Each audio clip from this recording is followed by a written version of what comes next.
Hi again. Well, I have to talk to you while I'm in this area because this really is iconic where I am now.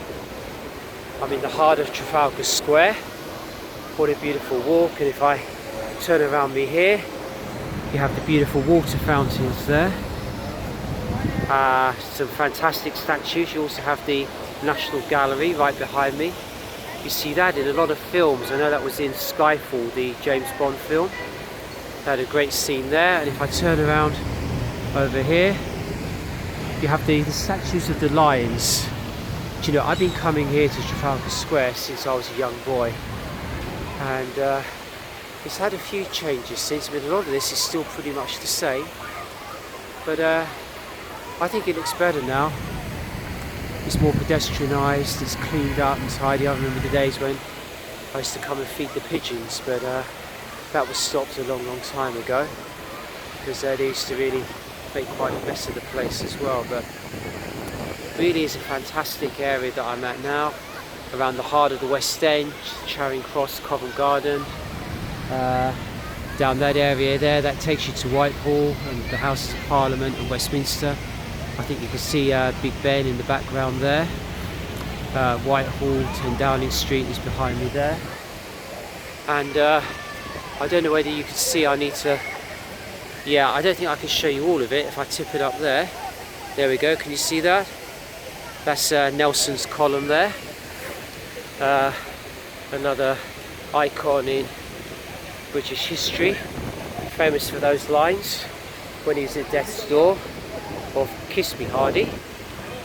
So yeah, it's just nice to show you some different scenery and views when I do my walks and talks. And here's something else different, because I was talking to you about climate change and the carbon footprint that each of us makes, and I do try and walk a lot more now. One is because I actually do enjoy the fresh air, the changes of weather. I love it when it's the sunshine, which we have today, and I think it's good for my health, it's good for my fitness, but also I'm making a contribution, I feel, on my carbon footprint. So normally what I would do is I would get the underground, the tube, under these streets of London into the West End, where I'm heading to today. But what I've done, I do it actually a number of times, is I take the walk, and it's such a lovely walk, and I do see some amazing sights here. By the way, there must be a big protest going on here. I don't know if you can see behind me.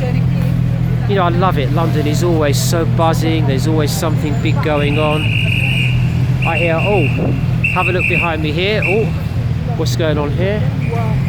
So I think we have some very important people coming here.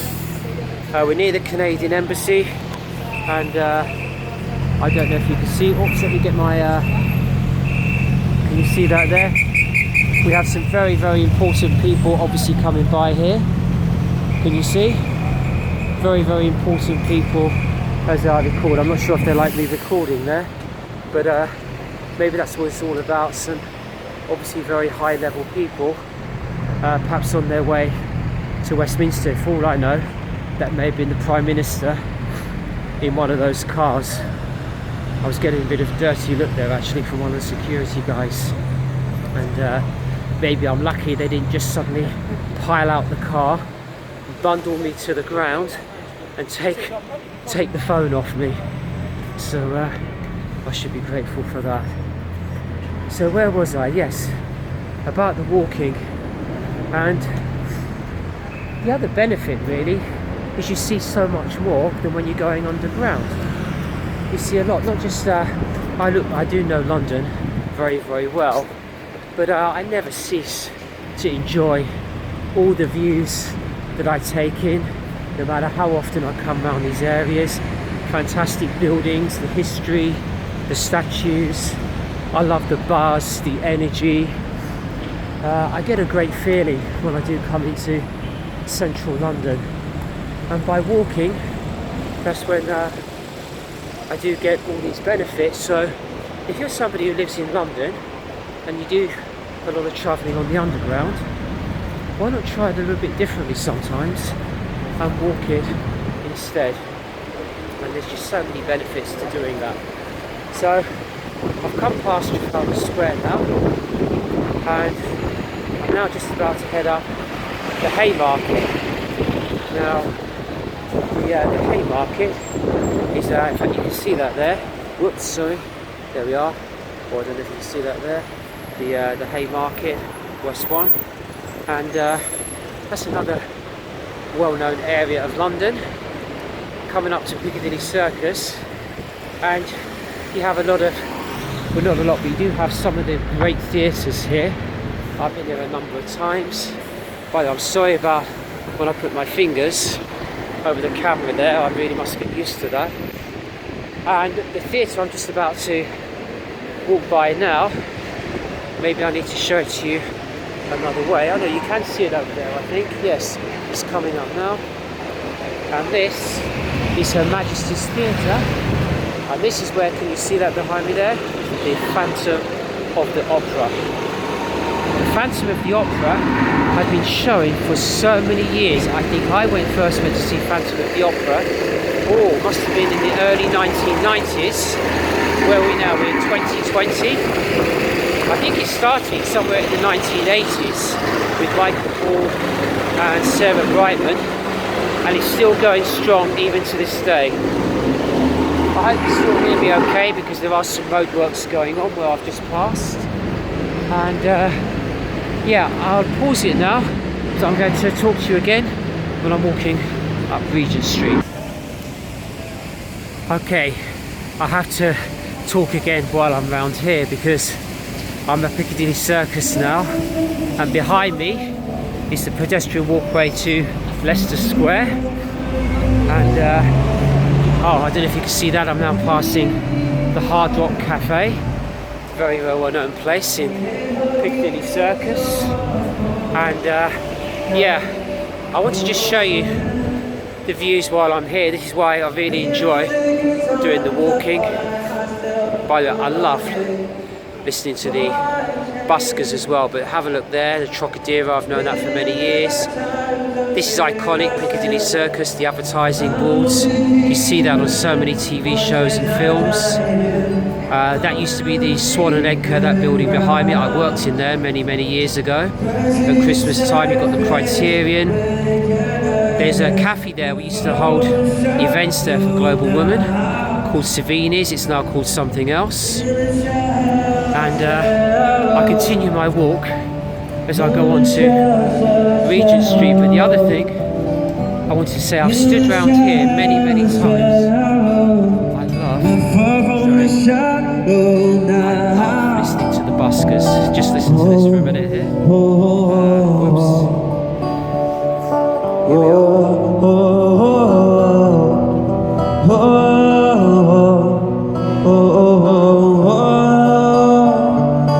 I'm off the deep end, watches are diving, I'll never meet the ground. Crashing the surface with cameras, we're far from the shadow now. It's morning here, that's why you don't see so many people around, but I've been there in the afternoon and it gets absolutely packed all around the buskers. And the quality, if you heard there, they really are fantastic, hugely talented people. And I really enjoy that part of London too, by the way, behind me there. That's Shaftesbury Avenue, Theatreland there. And this is such a very busy junction, you have to be so careful around this area here. This is where it's really buzzing. But yes, about the busking, so I think it's a real shame. I've seen they have plans here where they want to stop street busking openly in all areas. They will have to get a license. They will be restricted to only a very limited number of places where they can do the busking. And I think that will take all the heart and the joy out of it. So that would be a great shame if they go ahead and do that. I think street busking in London, I think that's one of the hearts, one of the essences of London. That's part of what makes the city so great. So I really hope that that does not die if they bring the licenses in. I hope they find another way of maybe light touch regulation rather than heavy touch. And quite often this is what happens when officials governments, local, central, decide to get involved in something, maybe because it's got out of hand, they tend to come in too heavy-handed. So often it's not light touch, it's heavy touch, and that's what always really spoils it for everybody. And I see I've gone over 10 minutes now, so as I'm walking along Regent Street here, maybe before I finish I might get to the iconic Hamleys. I remember that store so well because from a previous job many years ago I used to be in Hamleys quite a lot. But what I want to finish with is, I've been talking to you a lot recently about our food diet, veganism, vegetarianism, flexitarianism, the reasons for doing that, the impact on the planet. I've been talking about climate change, emissions, and the personal decisions we make. And we can lead on that because China and America are the biggest polluters in the world. They're responsible for 40% of all the emissions, but I think we have to lead ourselves and hope at some point they will follow. I know with the current leader of the US, it's hard to see that happening until they have a change of leadership, because there's an example of a dogmatic person, and someone who really looks more at short-termism rather than the long-term. And yeah, we'll have to see. But anyway, another thing I want to say is, in the future I will be talking much more business related, and I want to make this point that really by talking so much in my early videos here about food diet, about climate change, climate crisis, veganism, what does that have to do with business? Well, many things, they do connect, they do link in with each other. And about the world of business, yes, you have to make money. As a business, you absolutely have to make money. It's a core purpose of running a business, but it isn't just about making the money. Running a business, owning a business should never only be about the money. It has to be a lot more than that.